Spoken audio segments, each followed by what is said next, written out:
औरत जिस पर सबको भरोसा था, जिसने अपने दोस्तों को प्रॉमिस किया कि मैं तुम्हें अमीर बना दूंगी, तुम्हारा फ्यूचर सिक्योर होगा, लेकिन असल में वो उन्हीं दोस्तों के पैसों से अपने लिए लग्जरी लाइफस्टाइल जी रही थी। नाम था उसका मेलिसा कैडिक, एक सो कॉल्ड फाइनेंशियल एडवाइजर जो कभी लाइसेंस्ड ही नहीं थी।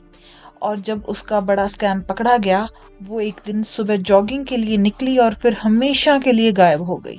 मेलिसा का जन्म 1971 में सिडनी, ऑस्ट्रेलिया में होता है। छोटी उम्र से ही उसने एक एम्बिशियस नेचर दिखाया। उसके दोस्त और क्लासमेट्स कहते हैं कि वो हमेशा अलग दिखना चाहती थी, हमेशा ब्रांडेड चीजें, स्टाइलिश ड्रेसिंग और एक सक्सेसफुल लाइफ का ड्रीम लेती थी।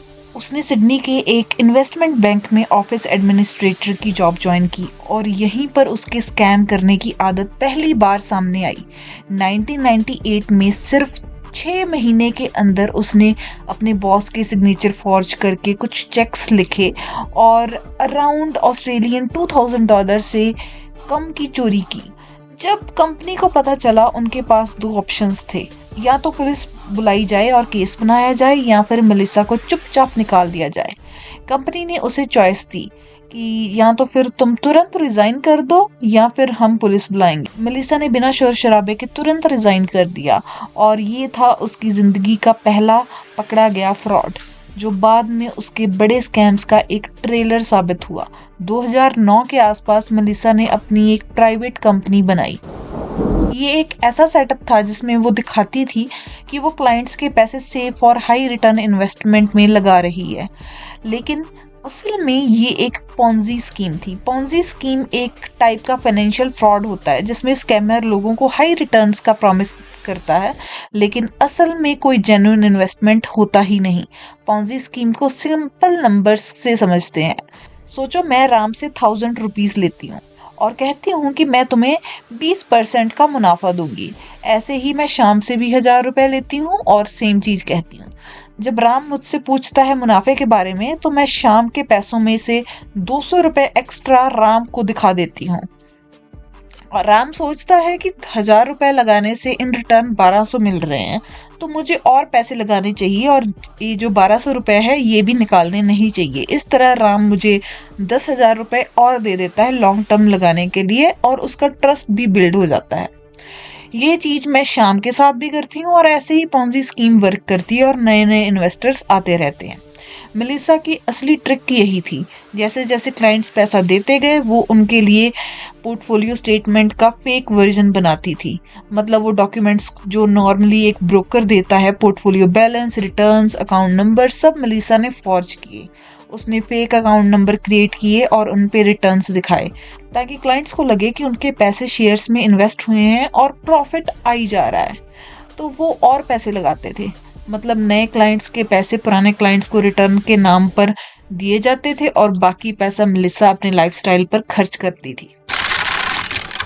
सबसे शॉकिंग बात ये थी कि उसके ज्यादातर क्लाइंट्स उसके फ्रेंड्स, रिलेटिव्स और क्लोज सर्कल के लोग थे।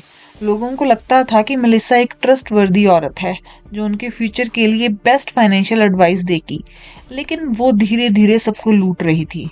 मेलिसा अपने फ्रेंड्स को कहती कि उसके पास तो बहुत पैसा है, जो वो अपने लेविश लाइफस्टाइल से सबको शो भी करती थी।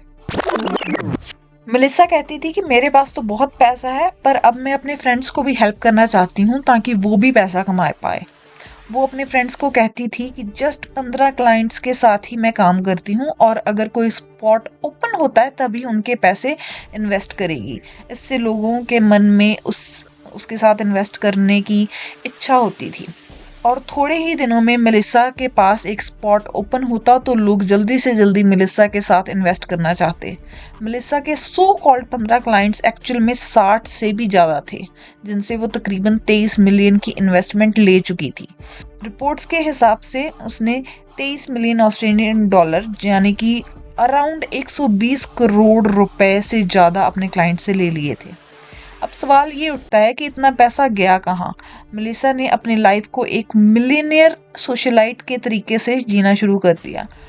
डोवर हाइट्स में एक मल्टी मिलियन डॉलर का मेंशन खरीदा, हाई एंड डिजाइनर ब्रांड्स जैसे डियोर और शनेल के कपड़े, डायमंड ज्वेलरी खरीदी और यूरोप के ट्रिप्स किए। उसका डेली रूटीन एक ग्लैम लाइफस्टाइल था, personal trainer, spa treatments, expensive car और प्राइवेट पार्टीज। 11 नवंबर 2020 को Australian securities and investment commission और फेडरल पुलिस ने उसके घर पर रेड किया। कंप्यूटर, डॉक्यूमेंट और उसके फाइनेंशियल रिकॉर्ड सब सीज कर दिया। उनको पता चल गया था कि मेलिसा इलीगली क्लाइंट्स के पैसे मैनेज कर रही है और उसने किसी भी फंड में एक्चुअल इन्वेस्टमेंट नहीं किया हुआ था। मेलिसा के लिए ये एक बहुत बड़ी वार्निंग थी। रेड के एक दिन बाद ही 12 नवंबर 2020 को मेलिसा सुबह सुबह जॉगिंग के लिए निकलती है और फिर कभी वापस ही नहीं आती। उसके डिसअपीयरेंस ने पूरा ऑस्ट्रेलिया हिला दिया। पुलिस ने हर जगह सर्च किया, कोस्टल एरियाज, बुशलैंड और आसपास के सिटीज, लेकिन कोई ट्रेस नहीं मिला।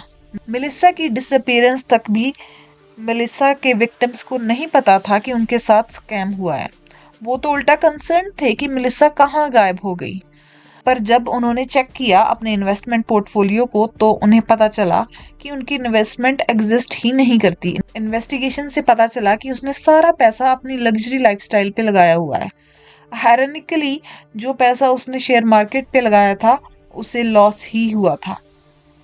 उसके हस्बैंड एंथनी ने कहा कि वो बस मॉर्निंग रन के लिए गई थी।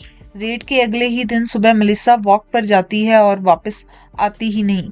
मेलिसा के हस्बैंड एंथनी ने 30 घंटों बाद मेलिसा की मिसिंग रिपोर्ट करवाई। पुलिस को ये भी शक हुआ कि मिसिंग रिपोर्ट के लिए 30 घंटे क्यों लगे। एंथनी मेलिसा के हस्बैंड के अकॉर्डिंग उसे लगा कि मेलिसा परेशान है और वो अपने आप वापस आ जाएगी। एंथनी ने ये भी कहा कि फ्रॉड के बारे में उसे कुछ भी नहीं पता और वो जनरली समझता था कि मेलिसा एक सक्सेसफुल फाइनेंशियल एडवाइजर है।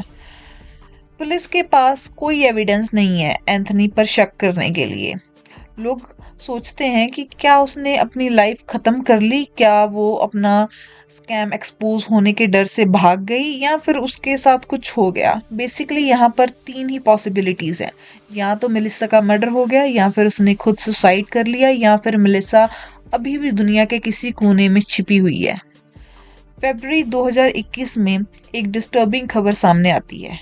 साउथ कोस्ट के एक बीच पर एक शू मिलता है और उस शू के अंदर ह्यूमन फुट का एक हिस्सा भी होता है। डीएनए टेस्ट से कंफर्म होता है कि ये मेलिसा का ही था। लेकिन ये और भी ज़्यादा कंफ्यूजिंग हो गया। अगर उसने सुसाइड की होती तो समुंदर में जंप किया तो फिर उसका कोई और बॉडी पार्ट क्यों नहीं मिला, बाकी बॉडी कहाँ गई। अब ये भी हो सकता है कि उसकी बॉडी को किसी ने खा लिया, किसी समुद्री जीव ने, और सिर्फ फुट बचा। और ये भी हो सकता है कि मेलिसा ने सुसाइड का जस्ट एक्ट किया, लोगों को ये शो करने के लिए कि वो मर गई है और वो अभी भी कहीं पर जिंदा है, जस्ट एक अपनी फुट के बिना। मेलिसा के हस्बैंड को अपना घर छोड़ना पड़ा ताकि उनकी जो एसेट्स है, जो घर है और जो भी प्रॉपर्टीज, ज्वेलरी, हैंडबैग्स, सब कुछ बेच सके और जिनका पैसा उनको देना है वो वापस दे सके। ऑफ कोर्स सारा पैसा तो वापस नहीं हो पाया। एंथनी के अकॉर्डिंग वो खुद भी एक विक्टिम है और दूसरी तरफ मेलिसा के विक्टिम्स जो कि सोच रहे थे कि उनका रिटायरमेंट प्लान फिक्स है, उनकी इन्वेस्टमेंट काफ़ी हो चुकी है और उन्हें पैसा मिलेगा, उनके पास आधे से भी कम पैसा हाथ में आया। इससे हमें ये सीख मिलती है कि अगर हमने कहीं पे इन्वेस्ट करना है तो सोच समझ के इन्वेस्ट करें और कभी भी किसी पे ब्लाइंड ट्रस्ट तो बिल्कुल मत करें, खासकर पैसों के मामले में। जैसा कि हमने इस केस में देखा कि मेलिसा के जो विक्टिम्स थे वो उसके क्लोज फ्रेंड्स और रिलेटिव्स ही थे। अगर आपको ऐसी स्टोरीज सुनना पसंद है तो मुझे सब्सक्राइब करें और वीडियो को लाइक जरूर करें। Thank you so much.